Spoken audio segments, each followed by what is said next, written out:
MCN et AVA vous présentent votre magazine agricole.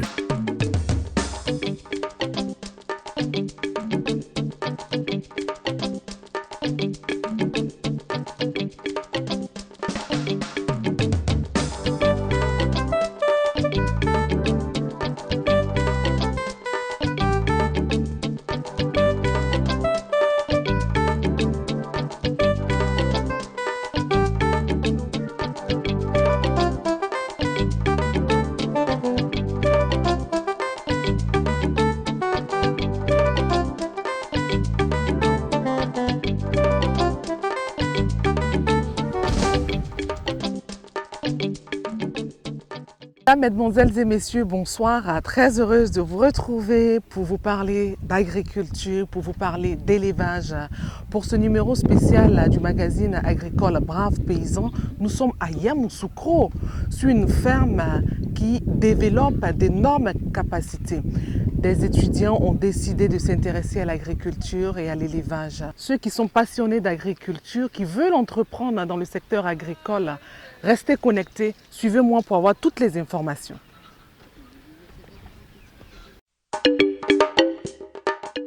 Dans son discours de fin d'année adressé à la nation ivoirienne, le président, son Excellence Alassane Ouattara, a marqué sa ferme volonté de soutenir l'auto-emploi et la formation professionnelle en vue de résorber le problème du chômage. Se reconnaissant dans cette vision du président de la République, le groupe 2IAE, un établissement de formation professionnelle qui fait la promotion de l'auto-emploi et partenaire d'AVA, a eu la visite de l'émission Brave Paysan. C'est avec joie que les étudiants ont accueilli celle qu'ils considèrent comme la reine de l'agriculture pour certains ou une ambassadrice pour d'autres, Madame Jennifer Serres. Après la visite des étudiants dans leur salle de classe, c'est dans une ferme où les étudiants élèvent des poulets que la présentatrice est reçue par le fondateur de cette école. Bonjour monsieur. Oui, bonjour madame. Vous allez bien? Oui, je vais très bien. Merci de nous recevoir. Ok. Nous sommes sur un nouveau site que je découvre. Ok. Nos téléspectateurs également. De quoi s'agit-il? Bienvenue à Yamoussoukro, sur la ferme agro-pastorale. C'est une nouvelle ferme. Vous savez, au sein du groupe, c'est la pratique. Nous allions à la fois la théorie et la pratique. Donc la ferme ici constitue un support pédagogique pour nos étudiants. Il y a une sortie d'études aujourd'hui. Nos étudiants qui sont habillés ensemble viennent faire une sortie d'études. Bien entendu, nous avons l'école ici qui s'ouvre cette année. Donc ils sont accueillis par les nouveaux étudiants de Yamoussoukro. Et les élèves sont... Les élèves sont en situation avec leurs professeurs, et les encadreurs, ils sont là. Ils ont déjà fait le cours théorique et ils sont venus faire la pratique, l'anatomie et tout ça.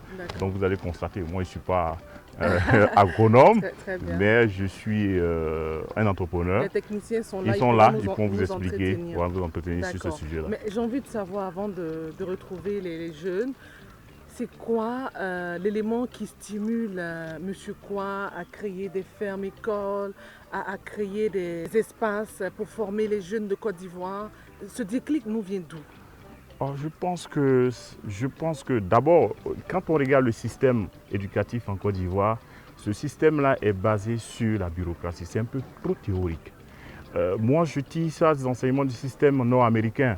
Ils sont pratiques. Et donc, pour moi, en créant ces fermes, c'est permettre à nos apprenants, nos étudiants en agronomie, au sortir de la formation, ils doivent être prêts à l'emploi, être opérationnels. On ne peut pas les former seulement en classe, entre les quatre murs. Il faut sortir, c'est l'esprit d'ouverture. C'est ça l'entrepreneuriat. L'entrepreneur, c'est celui-là qui a l'esprit très ouvert, qui est actif, qui est proactif, il anticipe. Et donc, il fallait créer ces espaces-là, avoir ces fermes et permettre à nos étudiants de voir la vie autrement, de se dire qu'on peut nous aussi, en s'inspirant du modèle qui existe, nous aussi avoir notre ferme, être autonome, être indépendant. Voici ce qui stimule, ce qui motive l'entrepreneur que je suis, M. Kwa, parce qu'on doit donner des modèles, on doit être des modèles pour nos jeunes frères, pour leur dire c'est possible, aujourd'hui on peut faire l'agriculture et réussir. Vous voyez, il y a 3 ans, 4 ans, on n'avait seulement que 5 étudiants en agronomie. Mais grâce aux efforts du groupe AVA, aujourd'hui, nous avons près de 400 étudiants en agronomie. Et donc, je pense que ça aussi, c'est à votre actif. Merci. Félicitations Merci à vous. beaucoup. Davantage de jeunes aujourd'hui s'intéressent au secteur de l'agriculture Oui, et de l'agro-pastoral. Et cette ferme-école, on le sait, hein, une ferme-école, c'est permettre aux étudiants d'échanger entre eux, de vivre ensemble, de côtoyer le business et l'agroalimentaire. oui. Et c'est ce qui se passe effectivement. C'est ce qui se passe effectivement sur notre ferme. La ferme est bâtie sur 3 hectares. Il y a une rivière qu'on voit, donc il y a l'eau, on a tout ici. Donc on pourra faire des cultures maraîchères parce qu'on va faire un projet intégré. Vous voyez, on va produire le maïs et on va prendre ce maïs-là, le transformer, alimenter la volaille et sortir les déchets pour fertiliser le sol. Ça, les techniciens vous en diront plus. Mais moi, je suis un entrepreneur et je suis pratique. Et c'est ce que les étudiants viennent apprendre ici. Et là, aujourd'hui, là, vous avez 2000 poulets de chair. Je vais leur démontrer qu'on peut commencer petit et devenir grand. Et donc, on va vendre. Imaginez un poulet à 2000, j'aime les calculs. 2000, on a 2000 poulets de chair. Multiplié par faire combien? 4 millions. Bon, imaginons si on a 20 000 têtes. Vous voyez ce que ça fait? Et c'est possible parce qu'on peut produire près de 50 000 têtes de poulets de chair ici. Et des pondeuses et des bovins aussi. Nous avons un projet intégré comme à Azaguié, le centre agro-pastoral à Azaguié à l'université où il y a les bœufs. Bientôt, il y aura des bœufs aussi ici. Je vous donne rendez-vous dans 6 mois. Revenez nous visiter. Très bien. Et vous allez voir les bœufs. Très bien. Voilà. Mais on a l'impression que ça avance. Hein. Il y avait 3 ans, 2 ans de cela, on vous avait visité.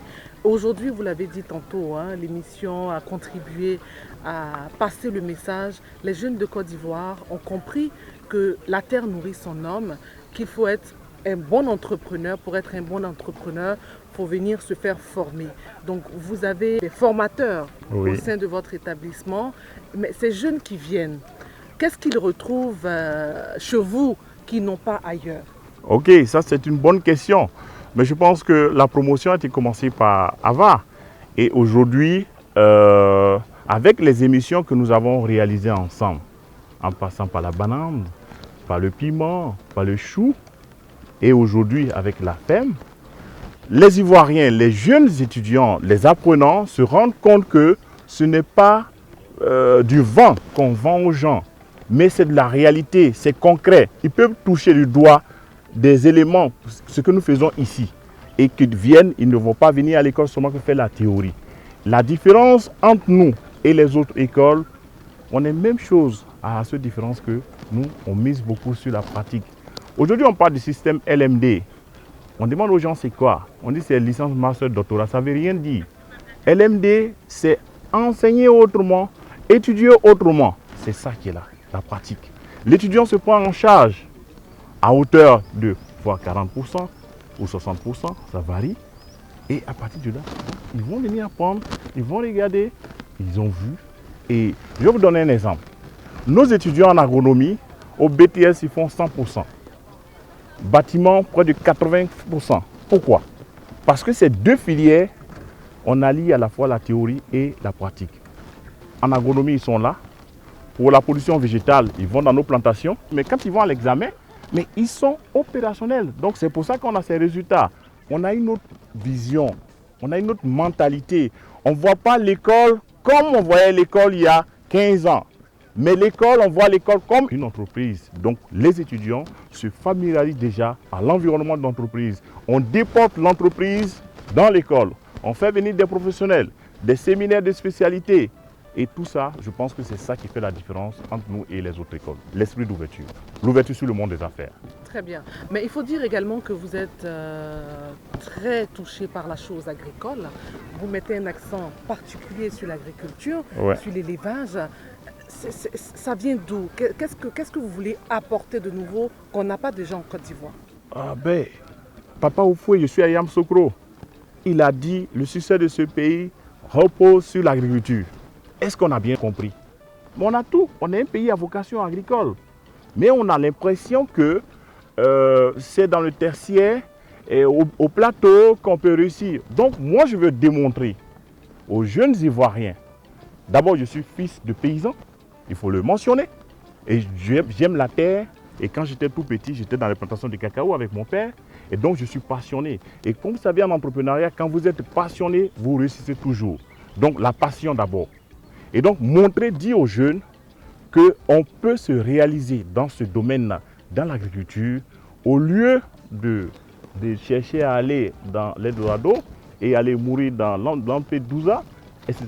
Donc, il faut rester en Afrique. Le développement, c'est l'Afrique. Le développement, c'est la Côte d'Ivoire.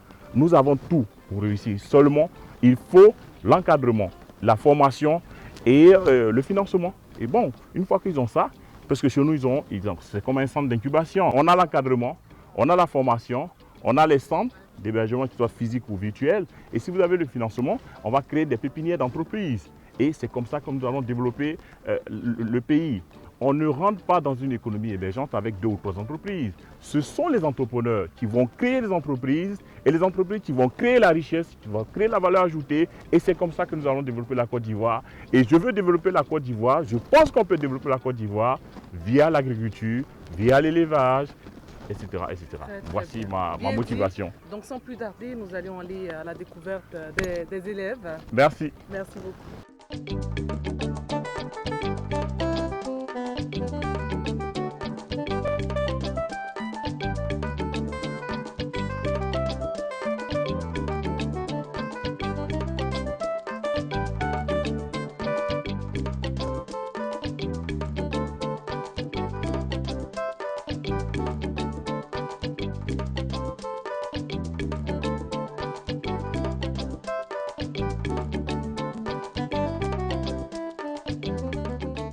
La mise en place de cette ferme obéit à une double utilisation.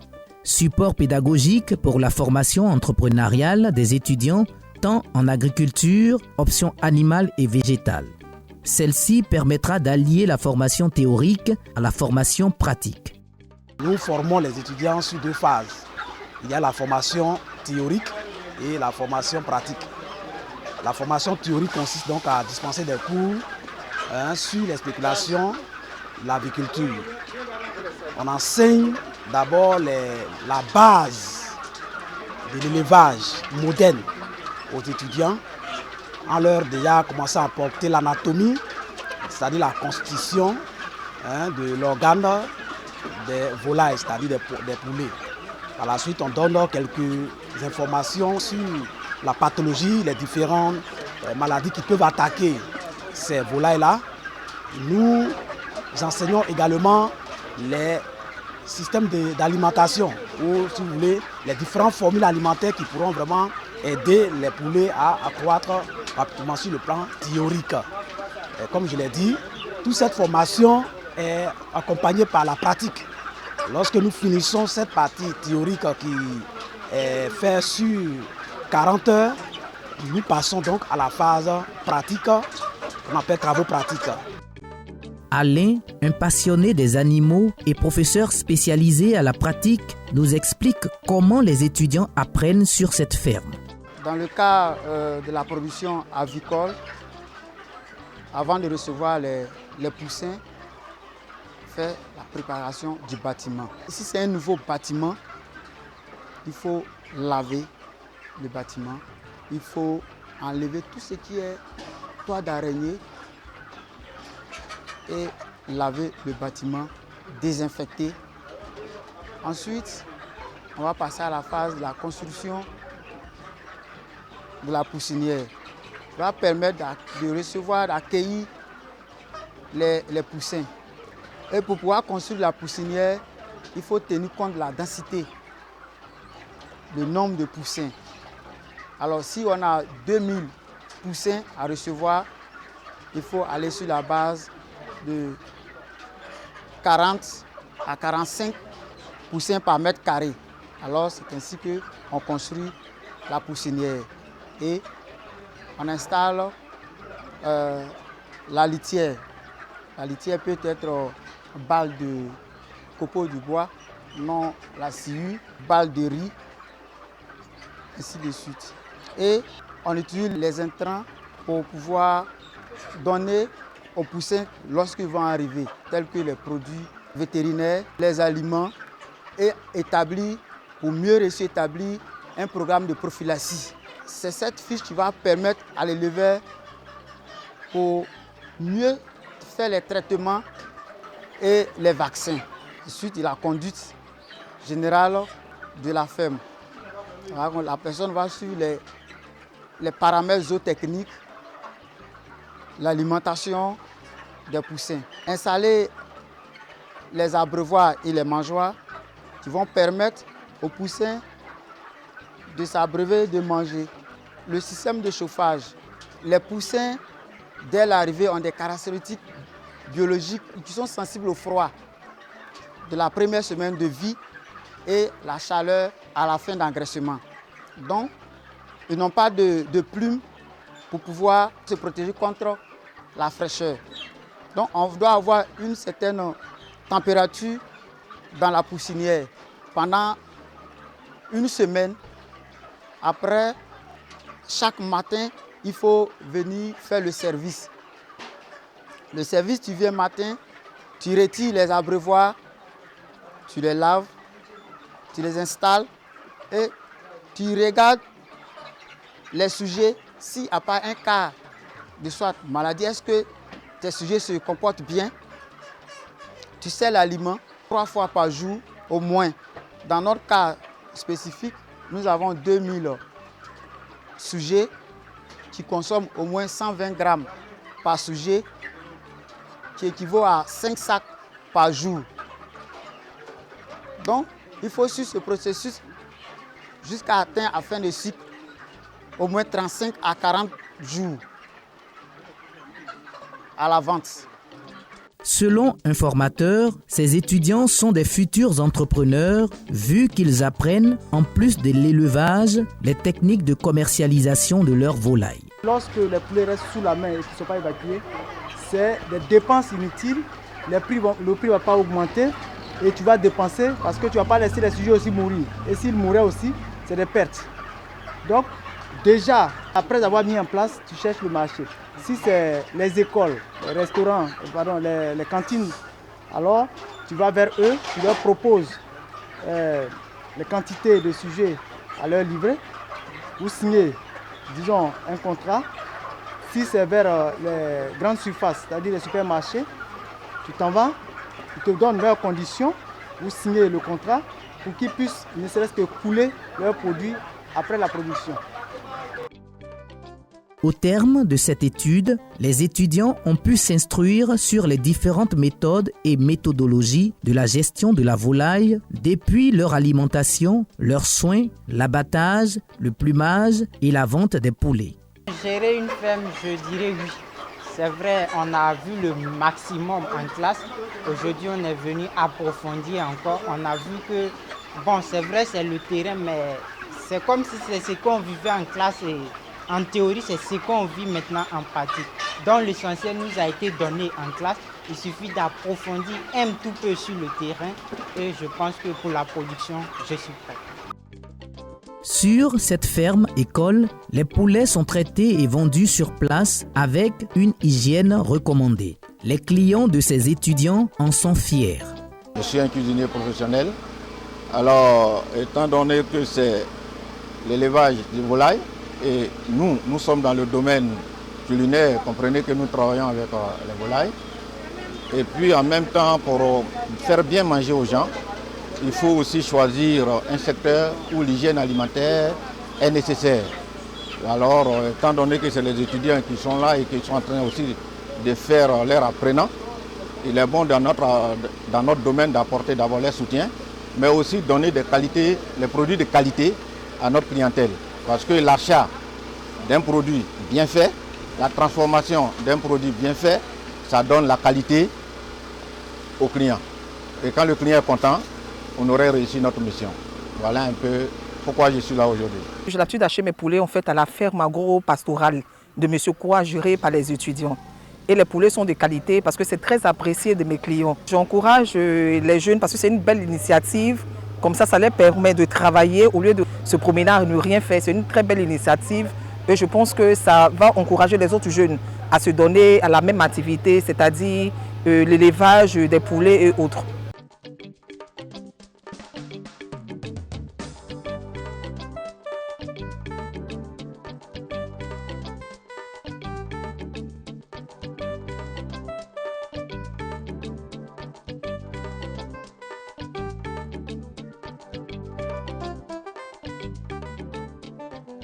3 hectares, nous avons fait le tour. Oui, on a fait le tour des 3 hectares. Il y a beaucoup de choses à faire. Oui, il reste beaucoup à faire. Comme vous le constatez, vous avez vu la ferme, ça c'est la production animale. Il y a deux types, il y a deux filières et la production végétale. Ici, vous avez la rivière qui est derrière nous ici. Donc ça arrive très bientôt, dans 3 mois, il va y avoir des cultures de tomates, de piments, de gombo, de choux, que nous avons déjà réalisé des émissions avec. Donc les étudiants en production végétale vont venir faire les TP ici.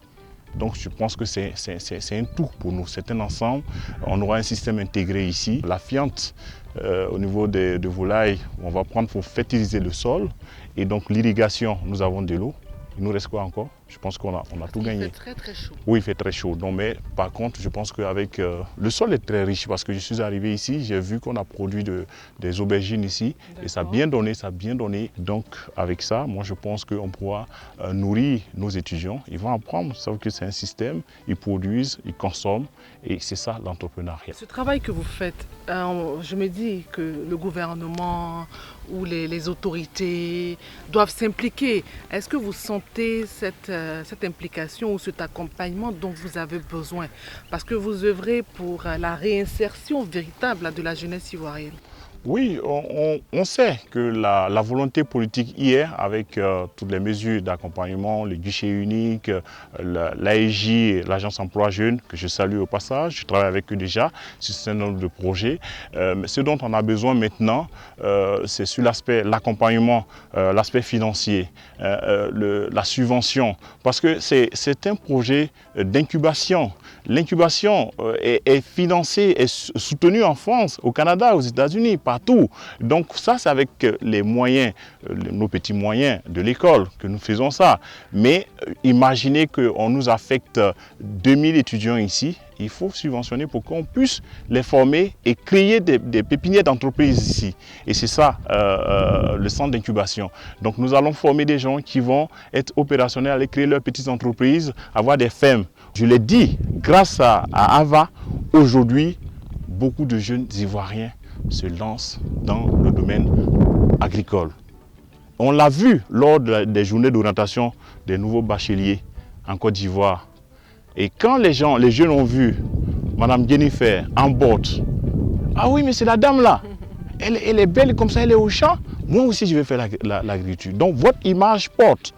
Et je vous remercie parce que grâce à vous, aujourd'hui, on arrive à faire comprendre aux parents qui hésitaient encore que la terre nourrit son homme. Et la terre nourrit son homme en faisant la formation en agronomie. C'est possible, ces jeunes-là, nous allons les pousser. Et si nous avons le soutien du gouvernement, si nous avons le soutien des partenaires financiers, nous sommes capables de faire plus. Aujourd'hui, c'est 3 hectares, mais je veux 3000 hectares pour former les jeunes. Voici la vision. Ils sont en train de vous écouter et même de vous regarder de par le monde. Vous profitez pour leur lancer un appel direct au gouvernement. Je sais que peut-être même que le président de la République vous écoute. Les ministères en charge de la jeunesse, de l'entrepreneuriat, de l'agriculture, des ressources animales et halieutiques, ainsi que les bailleurs de fonds. Ok, l'appel, je voudrais dire d'abord aux jeunes Ivoiriens. L'État-providence est terminé. Ils peuvent prendre en main leur destin. Ils ont cette volonté-là, cette volonté existe aujourd'hui. Il y a une école qui peut les accompagner. À l'État du Côte d'Ivoire, à nos ministres, nous sommes à la disposition du gouvernement. Nous sommes là pour la Côte d'Ivoire. Nous travaillons pour la jeunesse. Et je lance un appel aussi au ministère de la Jeunesse. Et je sais de quoi je parle. Nous avons travaillé avec eux sur certains projets. Et ils savent, ils connaissent aussi ce que nous faisons. Nous sommes prêts. S'ils nous font appel, on est prêt pour aider la jeunesse. Et au niveau des bailleurs, vous avez, il y a l'université d'entrepreneuriat qui est en construction. On attend, ce n'est pas encore fini. Et donc, j'invite ceux qui sont prêts à investir dans ce secteur, que ce soit dans l'université, que ce soit dans l'agro-business, nous sommes prêts. Et là, c'est pratique, là. Là, c'est visible parce qu'on est venu, on a vu des poulets, on est en train de faire, et on va les vendre tout à l'heure. Donc, je pense que c'est un secteur d'avenir, c'est un secteur porteur. Papa Oufoué n'avait pas tort quand il disait le succès de ce pays repose sur l'agriculture. Merci. Merci beaucoup, Monsieur Kwa. Nous venons d'épuiser nos 26 minutes. Rendez-vous est pris dans 15 jours pour une autre émission. D'ici là, pour tous vos avis et suggestions, vous pouvez nous écrire à l'adresse qui s'affiche au bas de votre petit écran. Vive l'agriculture, les ressources animales et halieutiques pour une Côte d'Ivoire effectivement émergente à l'horizon 2020. Rendez-vous dans 15 jours. Que Dieu bénisse la Côte d'Ivoire. À très vite. MCN et AVA vous ont offert cette émission.